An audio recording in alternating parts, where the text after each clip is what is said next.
अब आते हैं हम कुछ इंटरनल डेटाबेस इंजन की तरफ। A database internals or engine is a database is partitioned into the modules deal with the each of responsibilities of overall system। Typically हमारे पास module के अंदर हम तोड़ते हैं ताकि हम रिस्पॉन्सिबिलिटी डिस्ट्रीब्यूट करें किसका क्या काम है। और वो मॉड्यूल क्या है, पहले है हमारे पास स्टोरेज मैनेजर, फिर है query process component and then transaction manager. अलग अलग कंपोनेंट हैं। स्टोरेज मैनेजर ये है कि हम कैसे डेटा को स्टोर करेंगे, ठीक है, उससे रिलेटेड चीज़ें अलग कर दी हमने। क्यूरी मैनेजर ये है कि क्यूरी किस तरह की हो सकती हैं और क्या क्या हम डेटा से रिट्रीव कर सकते हैं, किस सेशन में रिट्रीव कर सकते हैं। तो क्यूरी को पार्स करना, उसको ट्रांसलेट करना, देन फैच करना डेटा, देन मैप करवाना, ये सारे कंपोनेंट किस में आ जाएंगे, क्यूरी प्रोसेस कंपोनेंट में। और थर्ड है कि अगर आप ट्रांजैक्शंस करवा रहे हैं, ट्रांजैक्शन क्या होती है, unit of a set of statement to complete some task is called transaction in database, ठीक है। तो अगर आपको ट्रांजैक्शन करनी हो तो उसके लिए ट्रांजैक्शन मैनेजमेंट कंपोनेंट आते हैं। ट्रांजैक्शन मैनेजमेंट कंपोनेंट के अंदर आपकी ट्रांजैक्शन की इंटीग्रिटी, ट्रांजैक्शन की आइसोलेशन, एसिड प्रॉपर्टी वहाँ इम्प्लीमेंट करते हैं। ट्रांजैक्शन की एसिडिटी यानी एटॉमिसिटी। एटॉमिसिटी क्या है, ट्रांजैक्शन या तो कंप्लीट होगी या रोल बैक हो जाएगी। और जब ट्रांजैक्शन कंप्लीट होगी तो जो अकाउंट थे, ए से पैसे निकालें, बी में जमा हुए, तो ए के जितने निकलेंगे, बी के जितने जमा होंगे, ए और बी का सम बिफोर ट्रांजैक्शन स्टार्ट और ए और बी का sum after transaction finish same होना चाहिए। ये सारी चीज़ें आ जाती हैं किसमें, ट्रांजैक्शन मैनेजमेंट कंपोनेंट में। फिर आ जाती है कंकरेंसी, कि दो ट्रांजैक्शन पैरेलल में चल रही हो तो कैसे उनके अंदर सीक्वेंसिंग होगी। दो ट्रांजैक्शन एक ही डेटा को एक साथ एक्सेस कर रही हो तो उसके अंदर किस तरह से हम सीरियलाइजेशन करवा सकते हैं, किस तरह से कंकरेंसी कंट्रोल कंपोनेंट्स को ऐड कर सकते हैं। तो ये हमारी किस में आ जाएगी, ट्रांजैक्शन मैनेजमेंट कंपोनेंट में। क्लियर हो गया। तो ये कंपोनेंट हम अलग अलग करके कर लेते हैं। तो तीनों कंपोनेंट हम इसको डायग्रामेटिकली भी देख लेते हैं। ये डायग्रामेटिकली तीनों कंपोनेंट नज़र आ रहे हैं, नहीं आ रहे तो हम यूं करके दिखा देते हैं। अब नज़र आ रहे हैं। अभी देखें तो हमारे पास जो यूजेस आ रहे हैं, देखिए पहले यूज़ देखें। हमारे पास जो यूज़ क्या क्या हैं, नाइव यूज़र होते हैं जिसको हम कहते हैं टेलर है, एजेंट है, वेब यूज़र है। वो कैसे इंटरेक्ट करेगा, वाया एप्लीकेशन इंटरफेस। दूसरा यूज़र हमारे पास होता है जो एप्लीकेशन प्रोग्रामर है, वो क्या करेगा, राइट करेगा कोड और वो इंटरेक्ट करेगा वाया एप्लीकेशन प्रोग्राम्स। तीसरा हमारे पास यूज़र है जिसको हम कहते हैं सोफिस्टिकेटेड यूज़र। ये रिपोर्ट जनरेशन या डेटा एनालिसिस करते हैं, सीईओ टाइप के कंपनी के लोग जो ओवरऑल बिजनेस को एनालाइज करना चाहें, ये कहलाते हैं कौन से, सोफिस्टिकेटेड यूज़र। अच्छा, ये दो तरह के होते हैं, बड़ी हाई लेवल के कंपनी के सीईओ टाइप के लोग भी होते हैं और वो डेटा एनालिटिक्स वाले, बिजनेस एनालिस्ट वाले भी होते हैं जो रिकमेंड करते हैं कि हमें आगे बिजनेस को किस तरह से स्केल अप या श्रिंक करना चाहिए, इसके ग्रो कराएं या श्रिंक कराएं या कैसे चेंज करें, ताकि एनालाइज करते हैं कहाँ पर प्रॉब्लम है, अगर हमारी प्रॉफिट डाउन हो रहा है तो क्यों हो रहा है, क्या क्यूरीज को एनालाइज करना। तो ये सोफिस्टिकेटेड यूज़र कहलाते हैं, जिनके पास क्या होंगे, क्यूरी टूल्स होंगे कि किस तरह से आप डाटा को विजुलाइज करें। उसके पास फिर पाइवटिंग टेबल है, क्यूरिंग टूल है, या फिर आपके क्यूबिकल डेटा एनालिसिस, क्यूब्स बनाते हैं डेटा की ताकि डिफरेंट एंगल से उसको विजुलाइज कर सकें और उसको रेक्टिफाई कर सकें। फिर आपके पास आते हैं डेटाबेस एडमिनिस्ट्रेटर। ये डेटाबेस एडमिनिस्ट्रेटर यूज़ करते हैं एडमिनिस्ट्रेशन टूल, और इनका काम होता है आपको डेटा को लॉक करना, अलाउ करना, ग्रांट करना, मॉडिफाई करना, चेंजेस करना।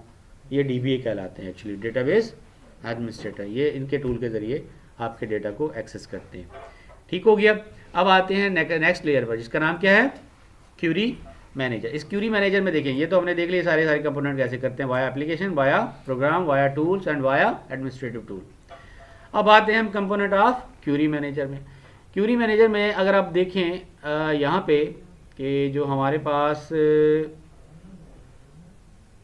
ये वाला यूज़र है, कैसे आ रहा है, ये एप्लीकेशन प्रोग्राम के ज़रिए, और वो एप्लीकेशन प्रोग्राम की क्या बनती है, ऑब्जेक्ट बनती है। ऑब्जेक्ट बनने के बाद कहाँ जाएगी, क्यूरी एवेल्यूएशन के लिए। क्यूरी एवेल्यूएशन इंजन उसको एवेल्यूएट करेगा। एवेल्यूएट करने के बाद अब डिपेंड करेगा क्यूरी है क्या, तो उसकी बेसिस पे ऑपरेशंस होंगे। एक तो जाएगा डेटा बफर मैनेजर में, टेम्पररी डेटा अगर हम काम कर रहे होते हैं तो लोड करते हैं डेटा, व्यू करते हैं, लेकिन फिर उसके अंदर बस व्यू करके छोड़ दें, तो स्टोर करके व्यू करने के लिए जब व्यू कर रहे होते हैं, होता कहाँ पर, वो बफर मैनेजर में। बफर मैनेजर बफरिंग करते हैं।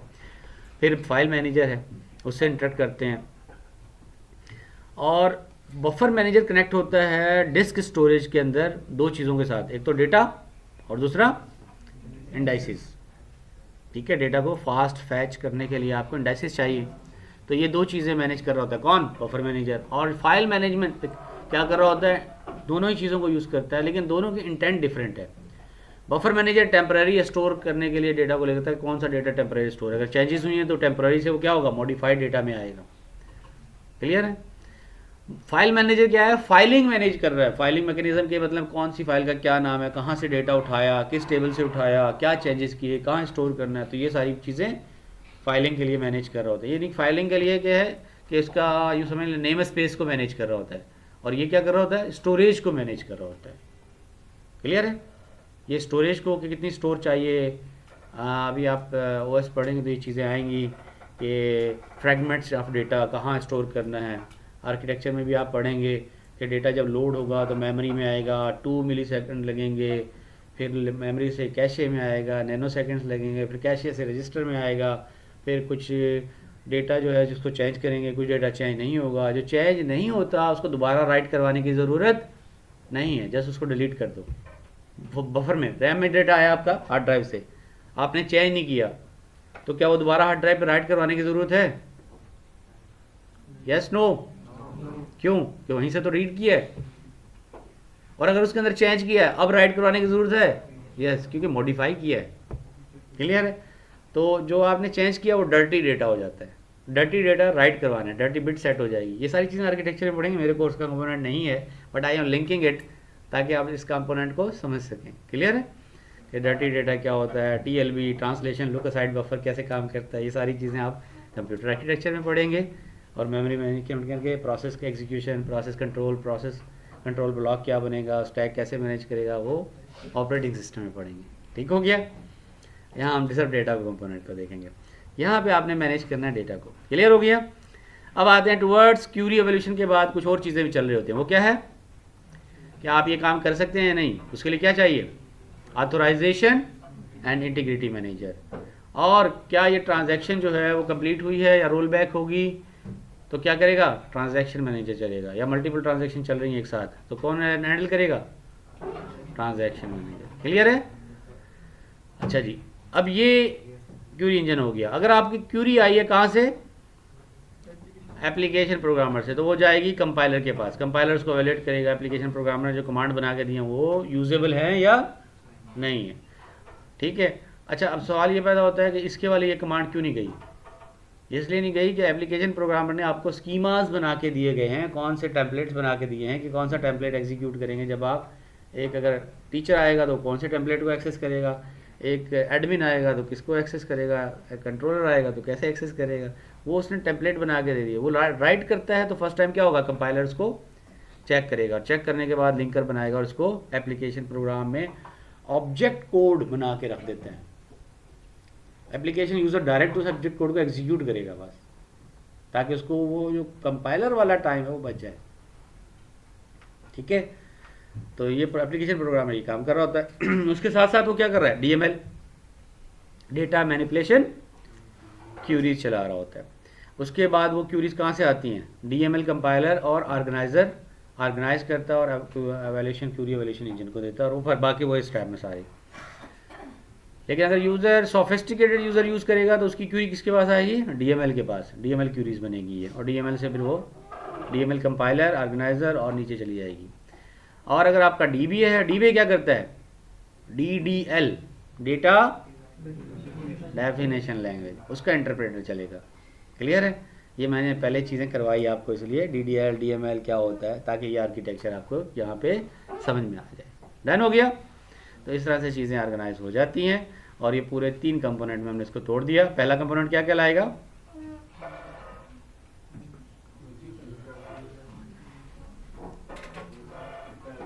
पहले वाला ये स्टोरेज है, और ये क्यूरी कंपोनेंट, और ये कौन सा था,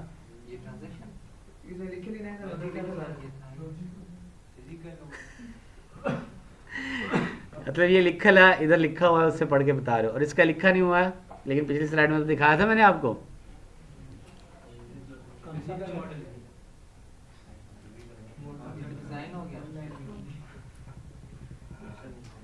माशाल्लाह माशाल्लाह, कितनी तवज्जो से पढ़ते हैं आप लोग।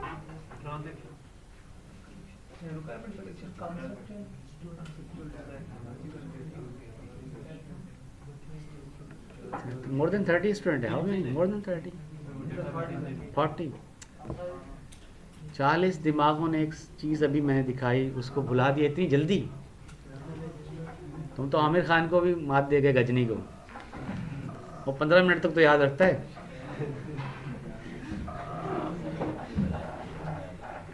हाँ, गजनी के आमिर खान से निकल गई बात। तुम्हारी शॉर्ट टर्म मेमोरी कितने मिनट की है? Very strange. क्या करेंगे? Very strange. बेटा अभी ये मैंने बताया, पहला क्या है? स्टोरेज मैनेजर, क्यूरी मैनेजर और ट्रांजैक्शन मैनेजर। ठीक है, ये 3 कंपोनेंट्स हैं। वो फ्रंट एंड है, लॉजिकल व्यू है, वो उसको मैनेज नहीं करना पड़ता, वो तो प्रोग्रामर मैनेज करेगा।